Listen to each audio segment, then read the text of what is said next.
Bom dia. Já está ficando mais cheio de gás aí o bom dia do sábado.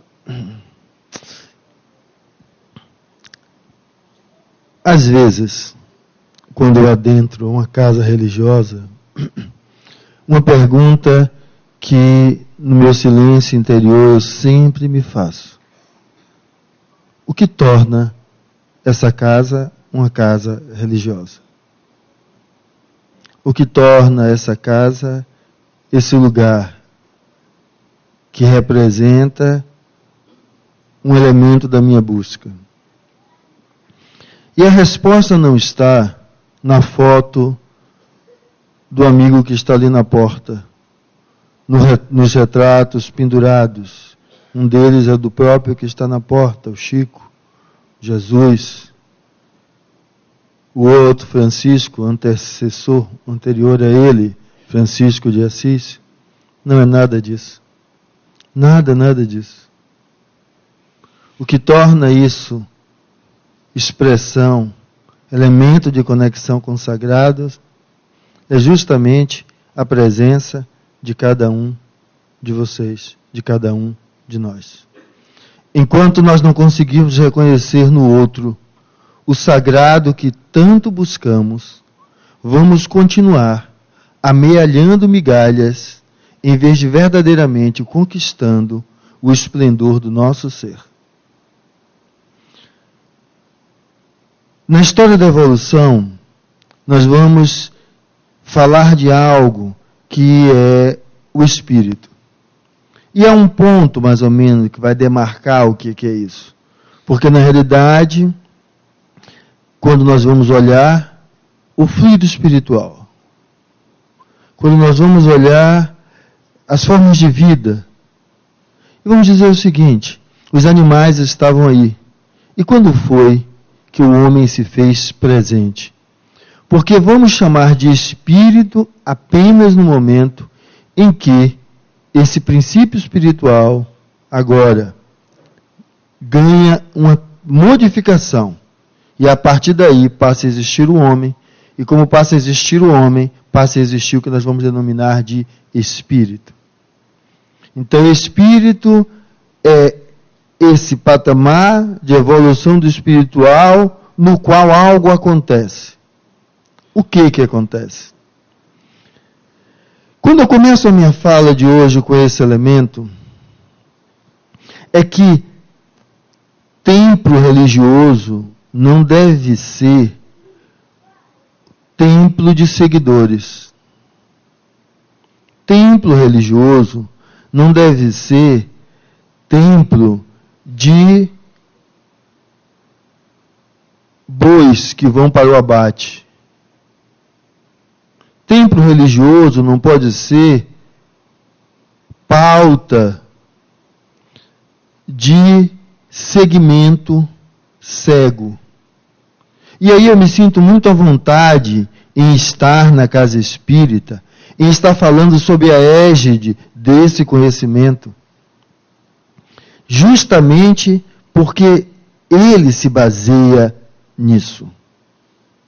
Ele se baseia na ideia de que nós não somos objetos de ninguém. De ninguém. Nós não estamos aqui para ser salvos por ninguém, a não ser por nós mesmos, se nós dermos à palavra salvação uma interpretação mais ampla. E isso é importante? É importante. É importante porque quando vamos falar de moral estranha, ou estranha moral, moral são normatizações. Estabelecimento de pactuação de elementos de conduta. E aí, se nós vamos voltar lá atrás, quem aparece com esse papel? A religião. A religião é, entre aspas, essa portadora lá dessas normatizações, se nós voltarmos lá atrás no passado. E nós somos descendentes de uma crença judaico-cristã.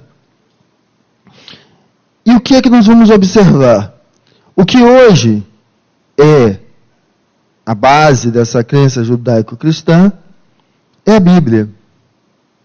E a Bíblia, ela era lida, interpretada e dado aos outros aquilo que alguém interpretou para seguir cegamente. Tem uma criatura, Calvino, que ele faz o seguinte: pega a Bíblia, traduz, e aí faz com que ela seja o quê? Viabilizada para todo mundo. E ele diz que todos devem ser alfabetizados. Para quê? Para, aprendendo a ler, buscar a sua interpretação. Ou seja, isso é libertação. A casa do sagrado não é a casa que vai arrebanhar seguidores cegos. Não. A casa do sagrado é a casa do convite, do encontro de você com você mesmo. Essa é a casa do sagrado. E a partir daí, então, quando começa a se ver essa colocação de que era necessário alfabetizar as pessoas, para que elas aprendessem a ler e lendo, aprendessem a ver, enxergar e fazer daquilo elemento de sua transformação. Quando a gente olha, parece uma coisa simples. Não é não. Isso foi um marco importantíssimo.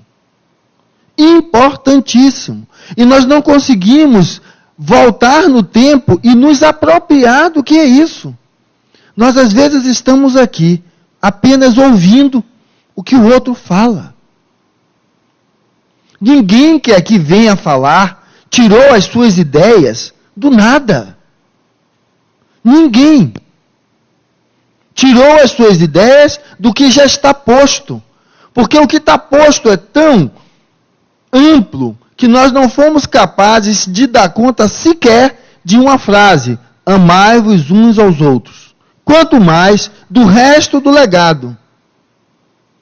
E aí o convite, mais uma vez, é que na sua dor, porque quando a gente está procurando a casa religiosa, muitas vezes a dor que nos dilacera é tamanha.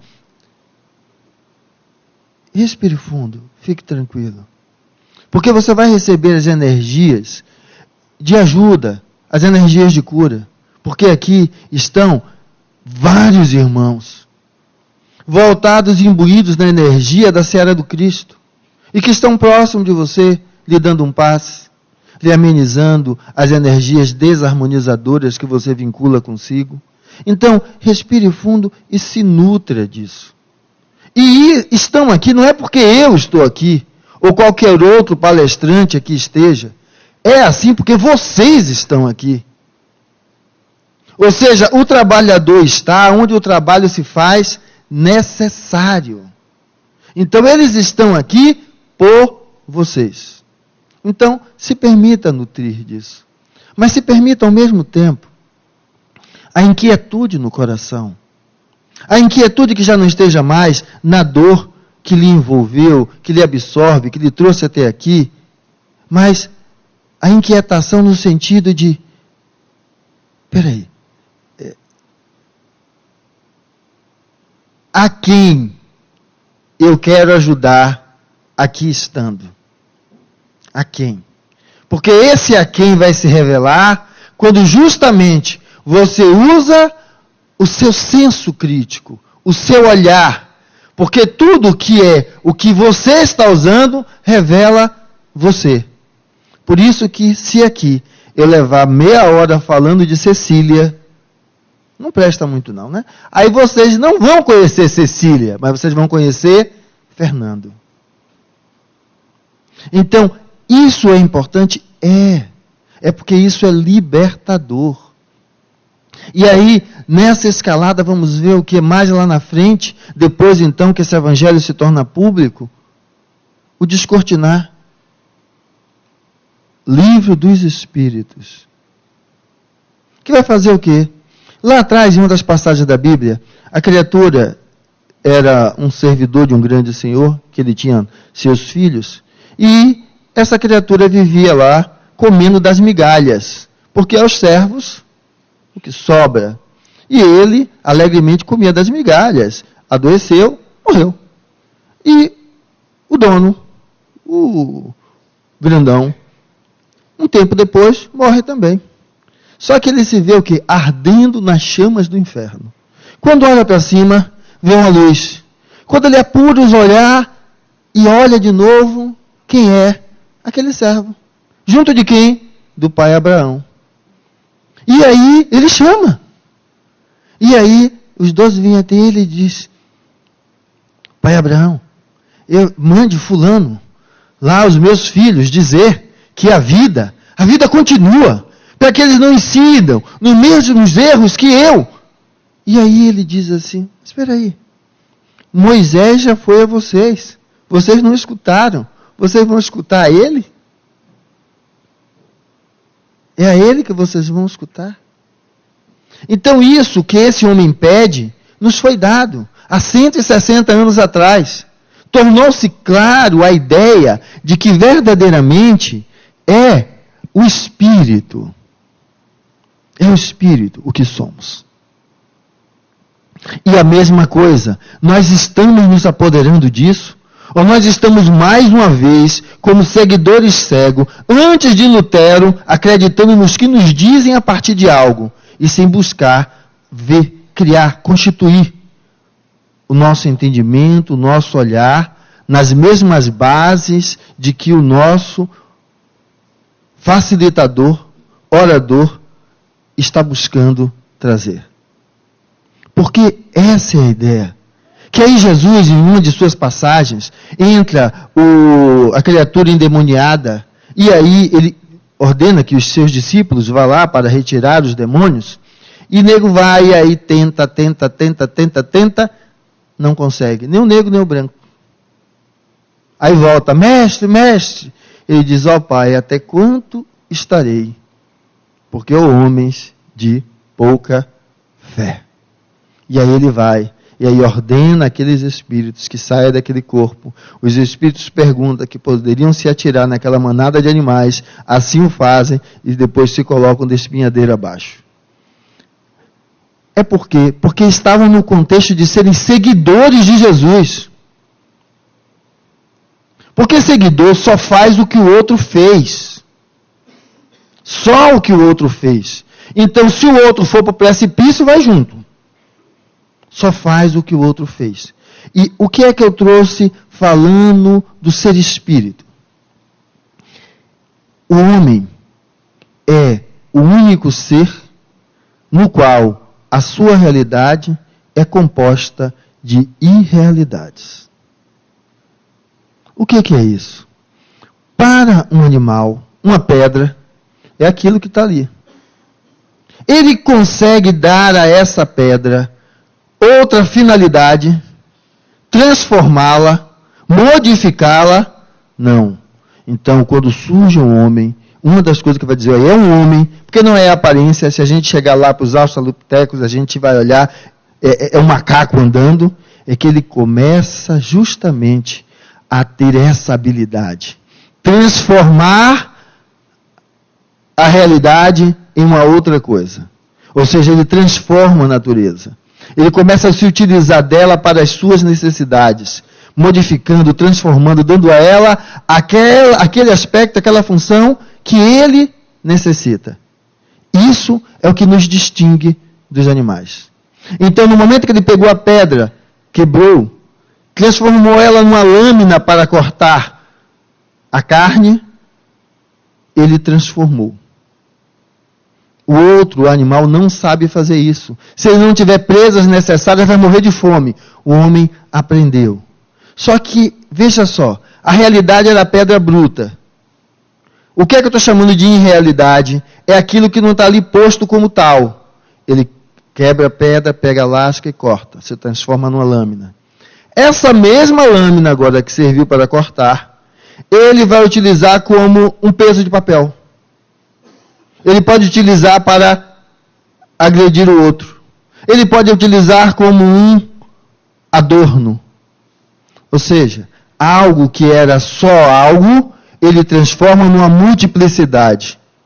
Então, o que nos caracteriza como humanos é a capacidade que nós temos de viver além do posto, porque nós somos co-criadores com Deus. Nós também podemos junto criar, que na realidade é transformar. Então, essa é a grande dádiva de ser humano, de estar aqui sentado nessa cadeira e não estar numa jaula em qualquer lugar, ou num curral em qualquer lugar. E nós precisamos acessar isso. Porque o que é viver uma realidade feita de irrealidades? A vida de cada um de nós. Ninguém está aqui sem problemas. O que é fantástico é que aquela frase daquele homem que está ali na porta, não é possível voltar atrás e fazer um novo começo, mas é possível começar agora e fazer um novo fim. Ela fala disso. A sua realidade você constrói. Então, ou seja, não há uma realidade fixa. Há várias. Há um mar de possibilidade que vamos estar chamando de irrealidade, que se torna realidade quando você a materializa. Então, há possibilidade, há resolutividade para o seu problema. Com certeza. Há cura, com certeza. Agora depende do seu olhar. Porque tudo vale a pena quando a alma não é pequena.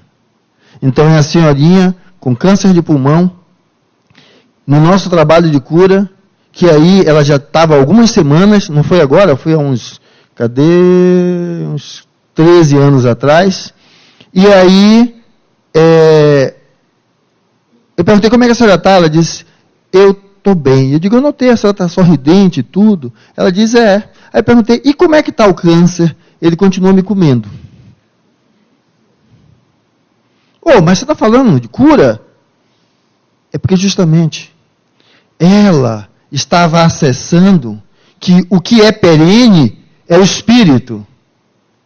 E a doença, que era aquilo que consumia ela nas suas ações, nas suas atividades, foi curado. Porque ela mesmo descreveu, estou utilizando os dias que Deus me dá para me reconciliar com aquilo que eu me desarmonizei. Para falar com meus filhos, a vizinha, não sei quem, ela estava recompondo a história dela. Para sair daqui em paz. Ou seja, ela estava criando uma nova realidade. Ou seja, todos nós podemos criar uma nova realidade a partir do agora. O ontem nos serve de aprendizado. E o que é que isso tem a ver com estranho moral e com essa imagem que eu coloquei aí? É justamente o que é que a gente está tentando palpar, pegar. Porque não tem coisa mais difícil do que essa história. Eu acho que poderia se exemplificar essa palavra moral dentro do enfoque que eu vou trazer aqui é, vocês sabem o que é bom senso? Com bom senso tudo se resolve, né? Tudo se resolve com bom senso. Reunião de condomínio. O bom senso é o que impera, porque cada um só olha. Assim é o que a gente vai estar chamando de moral. Um conjunto de normas e condutas relativos a cada cultura. Vamos entender cultura como algo tão amplo como o contexto de um país ou de um continente, ou algo como, por exemplo, o que vivem os presidiários dentro do presídio. Há uma moral ali. Ou na realidade há apenas um código de conduta?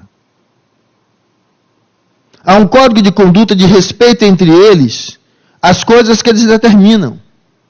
Não quer dizer que isso esteja levando em conta a vida no seu elemento mais amplo, na sua forma de percebê-lo. Porque um tira a vida do outro.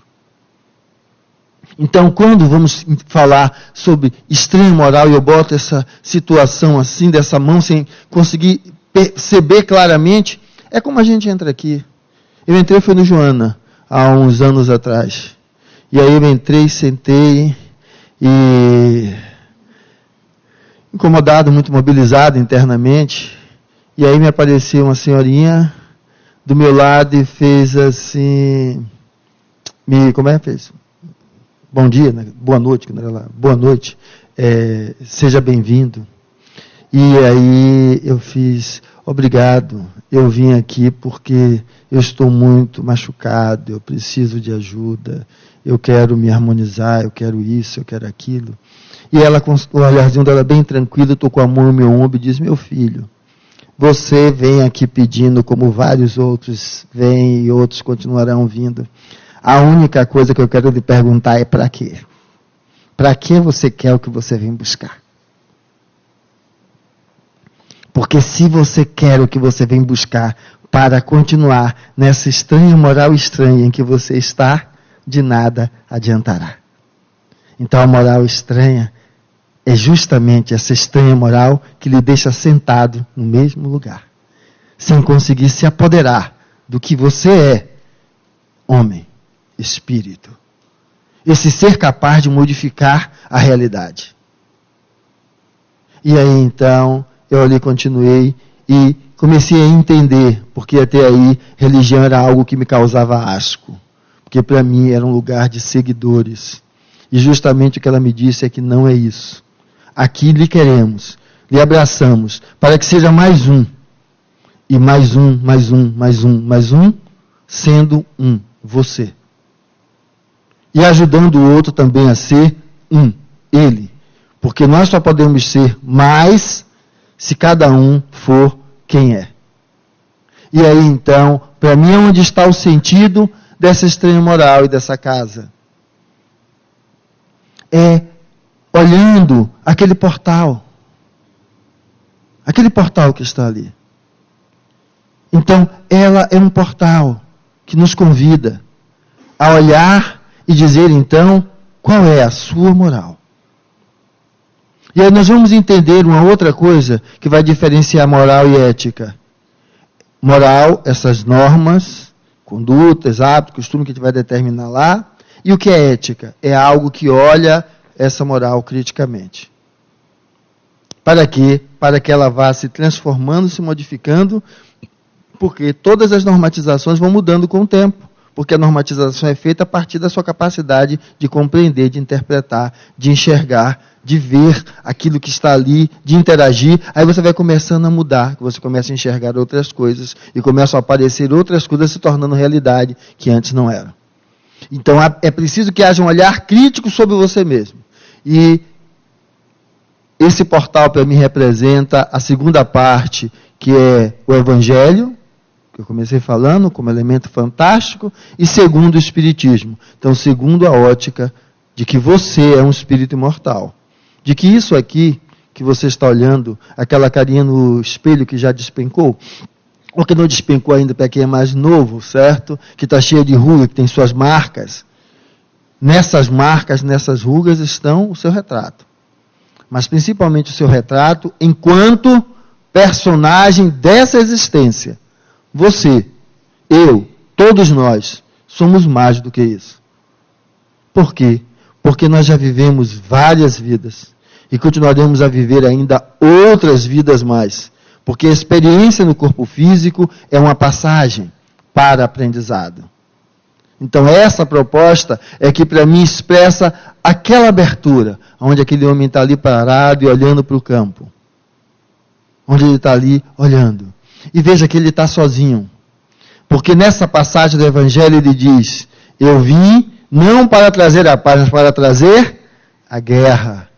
Eu vim trazer a espada. A espada é aquilo que separa, que é o que essa imagem traz, aquele homem se colocando, olhando. Porque justamente essa posição é a posição de quem não é um seguidor cego. Mas é alguém que está justamente mobilizando internamente em si aquilo que vamos chamar de fagulha divina.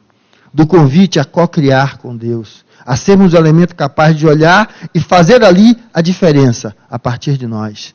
Então, para mim, isso é o que representa a estranha moral. Esse sorriso lindo dessa criança e aquilo que está escrito ali, a vida espiritual é com efeito a verdadeira vida e a vida normal do espírito. Então, a estranha moral é um convite para percebermos que todas as normatizações que possamos estabelecer sempre serão estranhas, porque tem que ser mutáveis, porque nós evoluímos, progredimos, e o nosso olhar transforma a realidade. Então, nada pode ser rígido. Eu nasci assim, eu vivi assim, você sempre assim, só Gabriela nas telas do cinema, no filme remasterizado, porque a atriz não está mais o que era antes. E nenhum de nós também estamos. É sair da rigidez para buscar se abrir à presença do mundo. Por que eu estou dizendo isso? É porque criaram-se alguns padrões de normas que são anedóticos. E aí vamos ver uma coisa linda, que eu busquei trazer nos olhos dessa criança. Essas imagens estão no site Pixabay, que são imagens gratuitas. Não pensei que eu tinha vindo trazer paz à terra. E ela está ali chorando. Não vim trazer a paz, mas a espada, porquanto vim separar de seu pai o filho, de sua mãe a filha, de sua sogra a nora. Essas às vezes nunca foi unida, mesmo não faz muita diferença. Volte. E o homem terá... E o homem terá inimigos de sua própria família.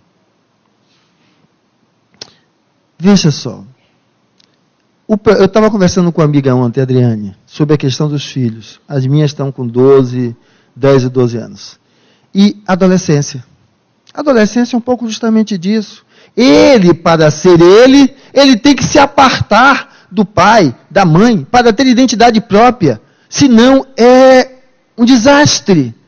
Ele é o médico que papai sonhou, mas nunca conseguiu ser ele.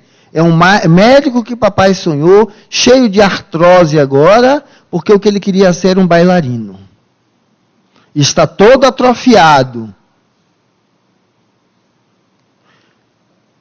A ideia é justamente começarmos a olhar para isso. Vim lançar fogo à terra. E que é o que desejo, senão que ele se acenda. Tenho de ser batizado com o batismo, e quanto me sinto desejoso de que ele se cumpra. Sabe o que era o batismo? A apresentação daquele novo indivíduo àquela comunidade. Era para isso que ele servia. Você nascia ali, meu filho. Então, apresente-se à vida.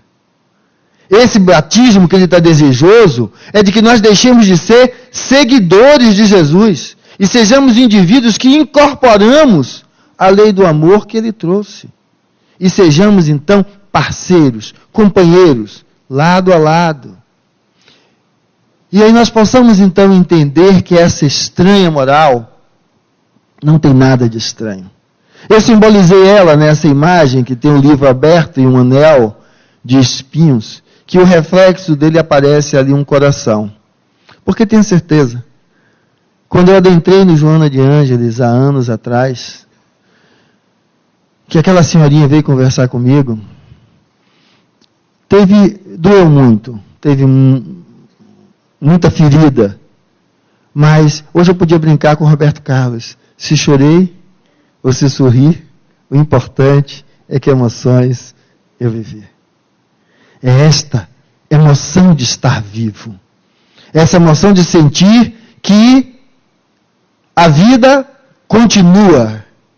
De que isso é uma passagem. Então, quando ele diz que separa, ele não está querendo separar. Ele diz, diga quem você é. Diga qual é o seu lugar. Diga onde você se coloca. Diga o que você quer. E ele pergunta, no que é que eu posso ajudar? Essa é a grande pergunta dessa estranha moral, que para mim é a verdadeira moral. E para responder no que eu posso ajudar, ele fez algo de fantástico. Ele se condensa e se materializa para viver uma vida vindo como nós viemos ao mundo. Criancinha, bebezinho, feito de um homem e de uma mulher. Porque o que foi feito não foi ele, foi o seu corpo físico. Porque ele, espírito, como nós também. Não somos feitos por ninguém. Nós somos filhos todos de Deus. Então, seus filhos, assim como Jesus, são espíritos. E têm uma individualidade própria. E você, assim como Jesus, é espírito, tem a sua. Resgate. Porque essa é a estranha moral. É o convite ao resgate de você mesmo. E que então ele se acende como uma luz, aonde nós vamos poder ver esse lindo poema de Ximenes. Eu não sou eu sou alguém que caminha comigo, que permanece em silêncio quando estou falando, que perdoa e esquece quando estou irado e esbravejando, que segue sereno quando estou aflito sofrendo, e que estará de pé quando eu estiver morrendo. Eu não sou alguém que caminha ao meu lado, sou uma possibilidade de amor pleno, sou uma possibilidade, uma abertura do ser para a plenitude. Eu não sou uma promessa ainda não cumprida. Então não permita que ninguém lhe coloque em nenhuma caixinha, nem de marginal, aquele que está à margem do olhar que o outro queria que fosse, certo? E nem de santo, porque também não somos. Toda vez que lhe colocarem no olhar, na caixinha do marginal, você é marginal frente ao olhar do outro. Você só fica ali se você se marginalizar frente a você mesmo. E nós temos o hábito de comprar justamente o rótulo que nos apresenta. Essa é a estranha moral que eu enxergo. Como é que você está aqui, sentado, dentro de uma casa onde fala sobre os princípios que Jesus colocou, que é o homem que fala, amai-vos uns aos outros, e que você abre a porta de casa e é um cavalo quando entra. Pobre do cavalo, né? Que eu estou deixando o bicho numa situação ruim. Mas é isso. Que na hora que entra no seu local de trabalho, você é aquele chefe que destrói, que pisa todo mundo. Ou o contrário, você é aquele assessorista que se puder perturbar no botão,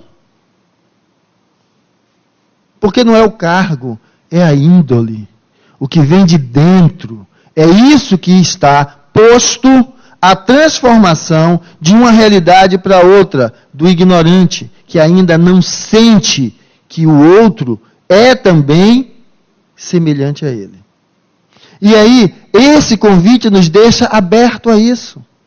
Eu não sou eu. Então, você possa se conectar, primeiro com tudo que você diga que é. Ah, mas eu tenho a minha sombra. Eu não tenho a minha sombra, eu sou sombra. Ah, eu tenho a minha ânima. Eu sou ânima. Então, eu sou. Tudo eu sou. Agora, quem é esse eu? Eu espírito. Eu espírito imortal. Porque isso que eu posso dizer que sou é um recorte da plenitude que verdadeiramente eu sou. E aí você possa olhar uma coisa, o personagem. Porque Fernando é um personagem. Certo? Médico, pai de 2 filhas, casado, palestrante espírita. Esse é o personagem. Mas esse personagem é uma das expressões desse espírito que aqui vos fala. Porque sou eu que existo. E para enxergar a estranha moral, eu tenho que enxergar isso como possibilidade ainda não cumprida, para perceber se justamente eu estou fazendo jus à condição de ser chamado de homem. Um colega ontem me falando que estava numa cidade fora daqui, sentiu uma dor no peito, colega porque é médico também, e amigo, mas médico, e sentiu uma dor no peito, e aí quando sentiu aquela dor, de noite nessa cidade, ficou lá sentadinho, quietinho, ficou orando, relaxando, esperando, botou uma música daquelas de relaxamento, aí quando ele me contou, eu digo, ótimo, você queria desencarnar com aquela música angelical, e pronto. Estava na realidade já enfadonho desta vida. Enfadonho de sua inabilidade de lidar com ela construtivamente. Construtivamente não para o personagem. Construtivamente para o espírito. Não foi isso não, porque será que tinha hospital? Não. Se fosse um leigo, tudo bem. Fica ali com medo. Médico, sabe que o infarto pode ser fulminante. Pode começar com a dorzinha, pode ter uma evolução drástica. Então, naquele momento, a sua inatividade era uma atividade em prol do fim desta vida, desse personagem. Só que ele, há 10 anos atrás, já tinha infartado.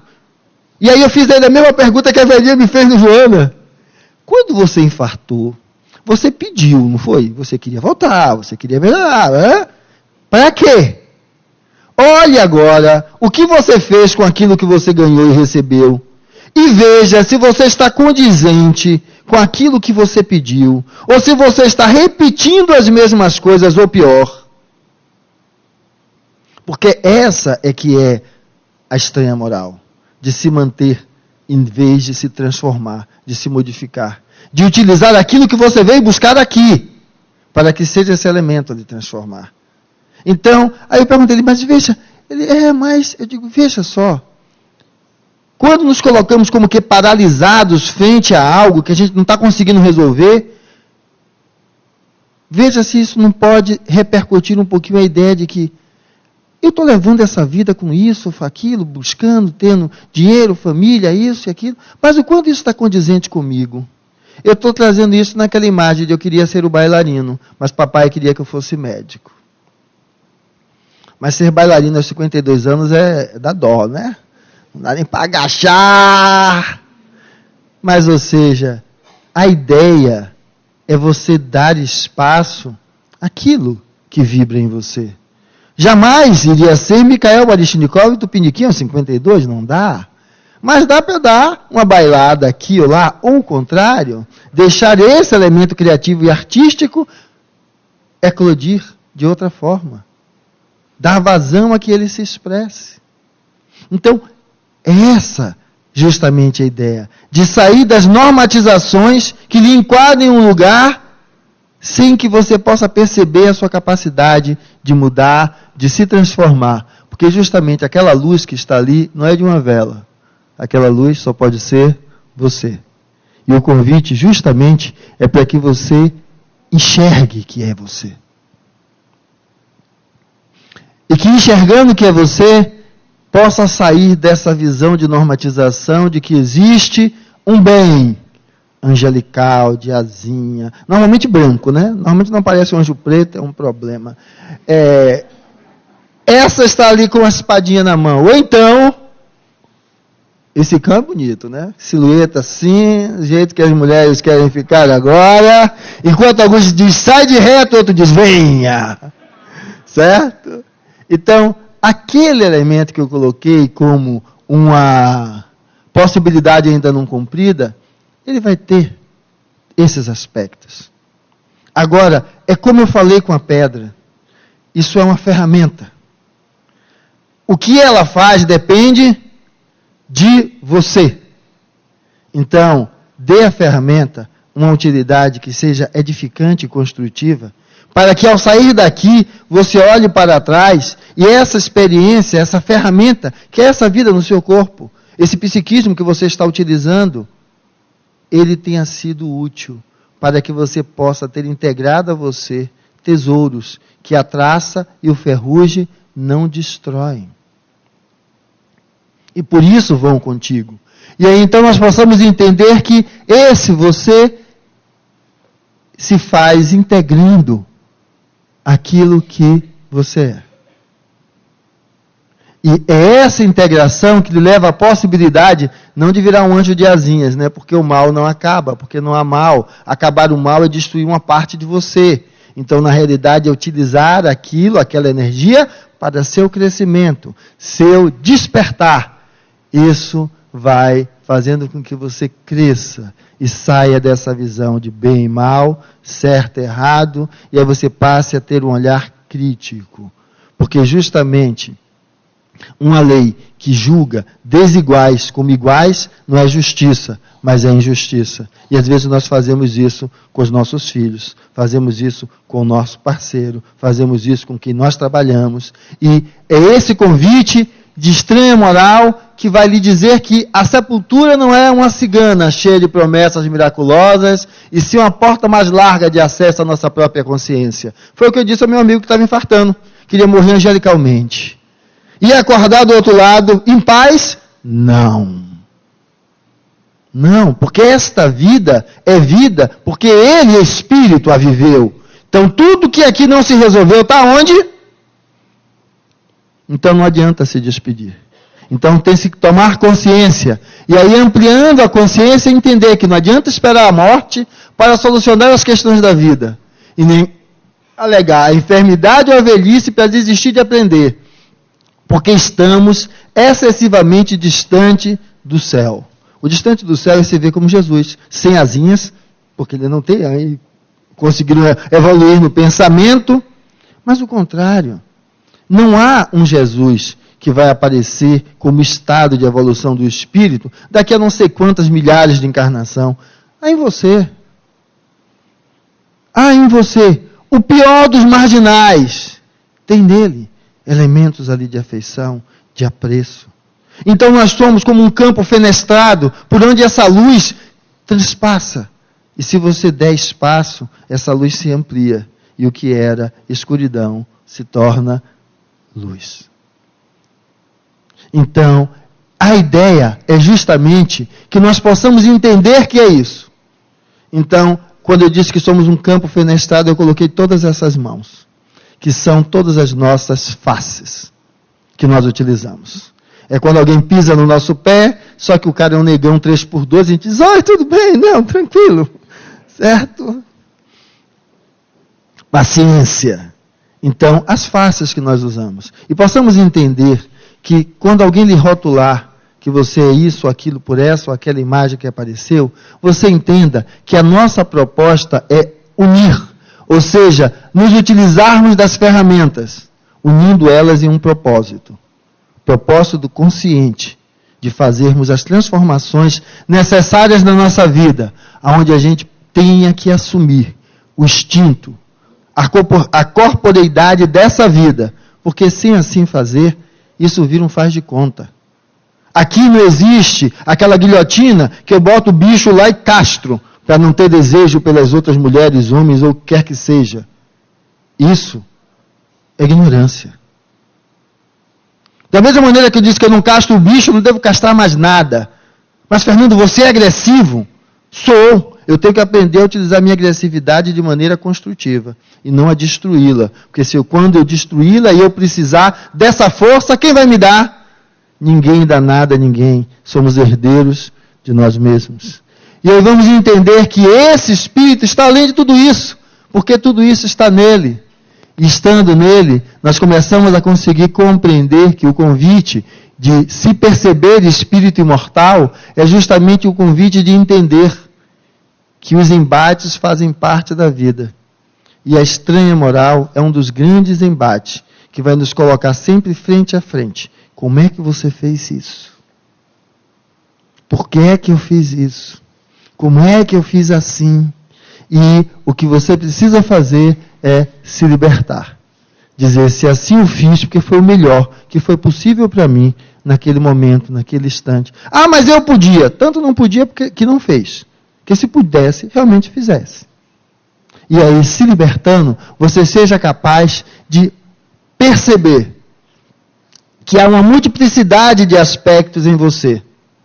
E que se elevar não é destruí-los, mas conciliá-los. Como essa imagem tão linda, tem um rosto de um lado, um do outro, na realidade apenas a ideia e a imagem do cálice no meio. Ou seja, várias coisas você pode perceber, ou seja, várias realidades você pode tornar a depender do seu olhar. Então, esse convite é para que não fiquemos apenas na observância, mas sim na atitude. O cajado na mão, o animal no colo, porque se Jesus é exemplo, ele é exemplo de autodeterminação, é exemplo de perseverança. E por isso que ele é tão duro quando fala, justamente porque ele fala. E às vezes o que nos falta é falar. E quem melhor fala, cala a boca, escuta. Porque para você falar de algo, você tem que se apropriar. E não dá para eu falar de algo sem escutar primeiro. É chegar para a minha parceira e dizer, diga aí, Moninha, o que é que está rolando? Em vez de já chegar em cima dela e derrubar tudo que eu acho que não presta, dela, o meu, o que é que está rolando? Vamos ouvir. Para ouvir, nos armamentarmos. Para, a partir daí, nós temos ferramenta para utilizar o diálogo como forma de esclarecimento, que é o que o mestre fazia. E essa imagem tão cândida e linda é o que as crianças precisam. As crianças são nós, amanhã. E essas crianças precisam, então, ganhar essa luz no horizonte. E essa luz no horizonte só pode ser você. E se você é essa luz, já aprendendo que não adianta criar imagens como se houvesse um bem e um mal absoluto, mas sim entendendo que a vida convida você, cada vez mais, a lidar com as suas polaridades, aprendendo a utilizá-las de forma a enriquecer o seu espírito. Aí você vai então entender a mensagem desse homem, que eu acho que está muito bem expressa na oração que vocês já conhecem, que revela o homem que há em nós. Senhor, fazei-nos instrumento de vossa paz.